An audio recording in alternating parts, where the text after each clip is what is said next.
Hey guys, Chris here, the RC Geek. Welcome back. If you saw in my VQ Warbirds B24 video, I had come up with a control board that randomly moved all four turrets that are in the airplane. The reason for that, you could tie it to a rudder or something like that, but frankly, you're never going to move the rudder side to side in the air. And that also meant that all of the turrets would move together in unison.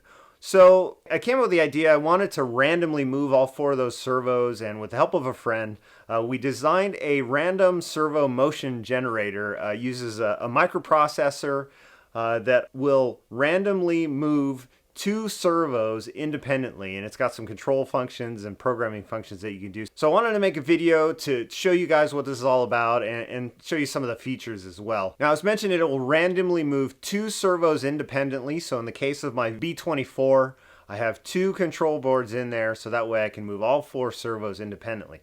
But the other application for this is pilots. Warbirdpilots.com, they have a great selection of pilots that come with a servo attached to the head, and so you can plug this into it and that thing will move all day long randomly as long as it's got power. Now, the other thing is you can activate the functions through a switch on the transmitter, or it will actually operate automatically just from a voltage input.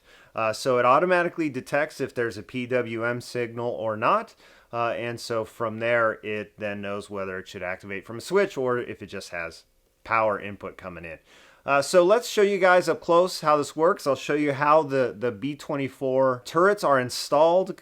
Each one is attached to the servo arm, which is then attached to the servo itself. So I'll give you guys some ideas of how that was done, because honestly, a Warbird bomber is a great application for this. Again, pilot heads, you probably noticed the guy behind me is moving his head around. He's kind of keeping guard for us here. So let's give you guys an idea of how this works. All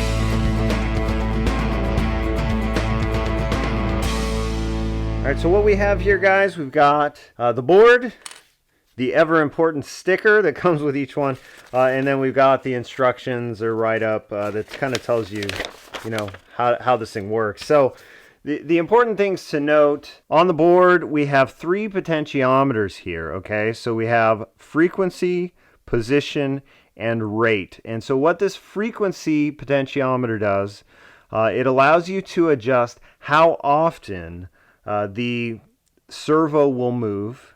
The position is basically your endpoints, so you can adjust, a narrow band or a much wider band that you want the servo to move. And then the rate is how fast the servos will move. So in the case of like the turrets, we're going to want it to operate fairly frequently. We're going to want the furthest or the widest position, and then in terms of the rate, we're going to want it to operate fairly slowly, just kind of like the pilots as well. If you rotate the potentiometer to the right clockwise, it increases the desired parameter. So the frequency to the right means that it's going to operate more frequently.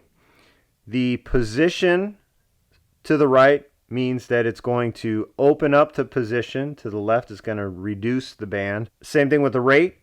If we go to the right, it's going to increase the speed. And then if we go to the left, it's going to decrease the speed. So I've got a couple servos here. We'll show you how that works. So on the back, the polarity is labeled. So it goes this way.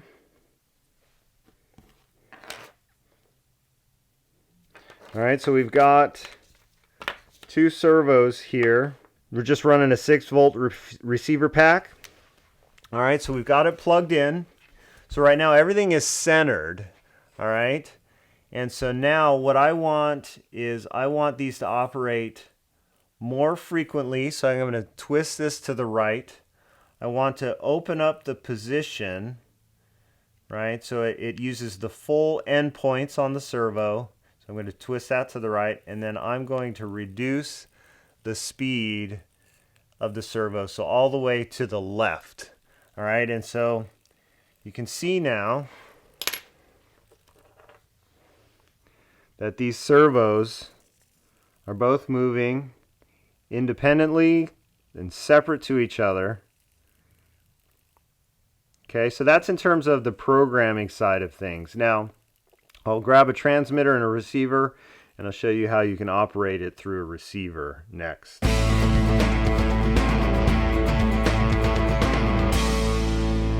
Alright, so I've got the receiver here.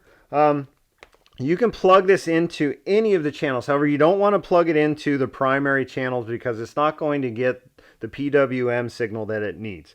So any of the aux channels, in the case of the B24, I actually have it plugged into my landing gear channel. So when the gear are down, the turrets are stowed forward, and when the gear is up, the turrets are operating. So in the air, they're moving, and on the ground, they're not.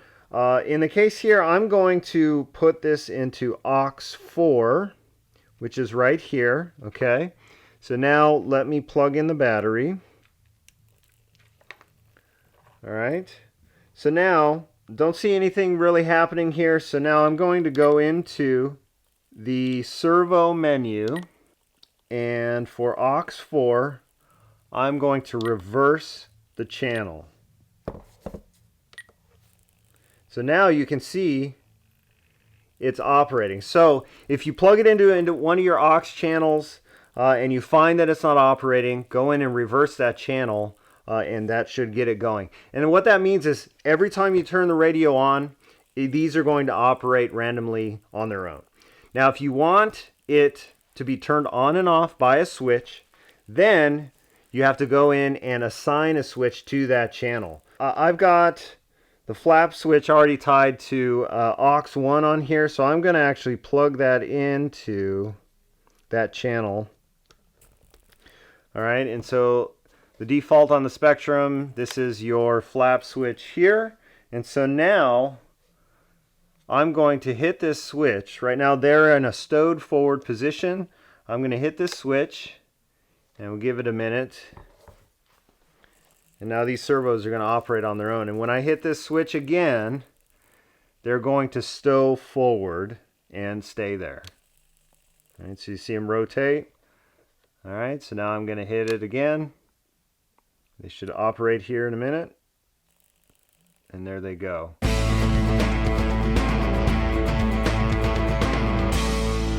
All right, so we've got our B24 here. I just wanted to give you a quick little idea of how these turrets are attached to the servos. It was actually designed into the kit to be able to attach servos to these turrets.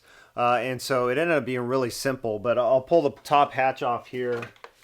And so what you can see is you got, the servo is attached here, and then you can see the servo arms in there. There's just 2 screws going through the servo arm that connect this turret to the servo arm in there.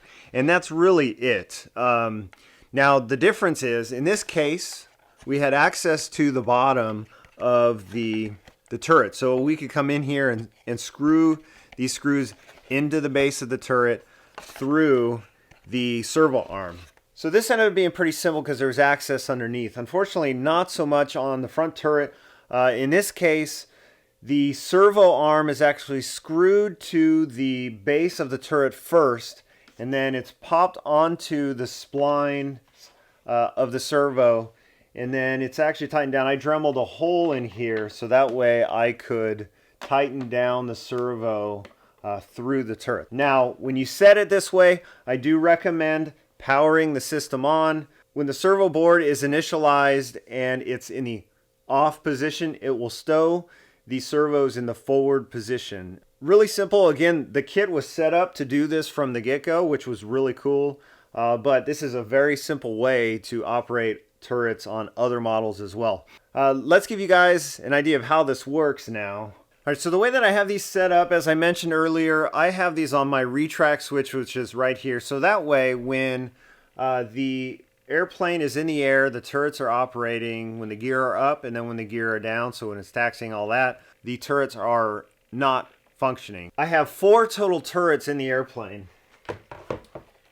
And let me get this one. So this upper hatch is removable.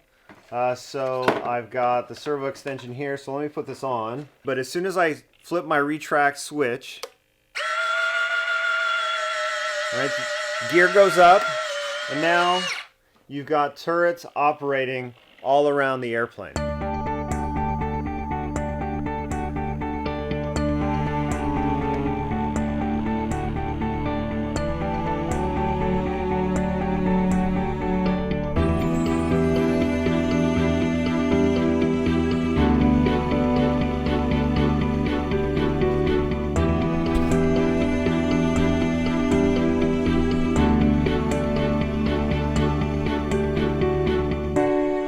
Alright, so now gear goes back down. These all stow in the forward position, and that's where they'll stay until I flip that switch again. Now let's talk briefly about the pilot, how that works.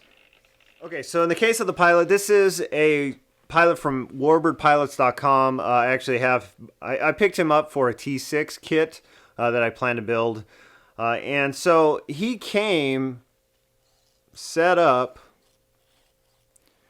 with a servo in him. So you've got a pigtail that comes in the back, and this just simply plugs into the control board, and that's pretty much it. You set it up the way that we talked about, and he'll sit there and move his head all day long. It's pretty cool. My kids were kind of creeped out by it.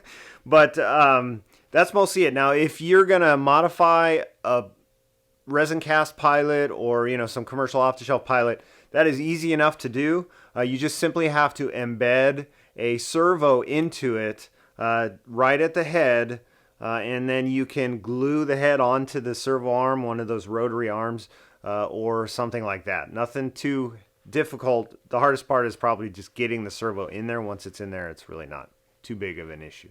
But in this case, this was commercial off the shelf with the servo in it. And I did talk to Adam at the show from Warbird Pilots, and he's talking about having, since this has two outputs on it, movable head, maybe movable arm or something else, so you can actually have two functions on the pilot. And so, yeah, that's it.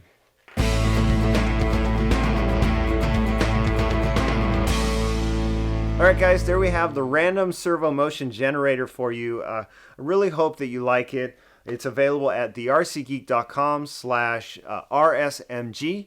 I've got a link down in the comments there. And if you've got a bomber or a battleship or a tank or any number of things, like pilots especially, this is a really simple solution to operate the servos just in a random fashion that doesn't require being tied to any channel really on your radio either. All right, that is it, guys. I've got coming up in the new year, I've got a number of reviews coming, and then following that, I'm really hoping to get back to some build videos.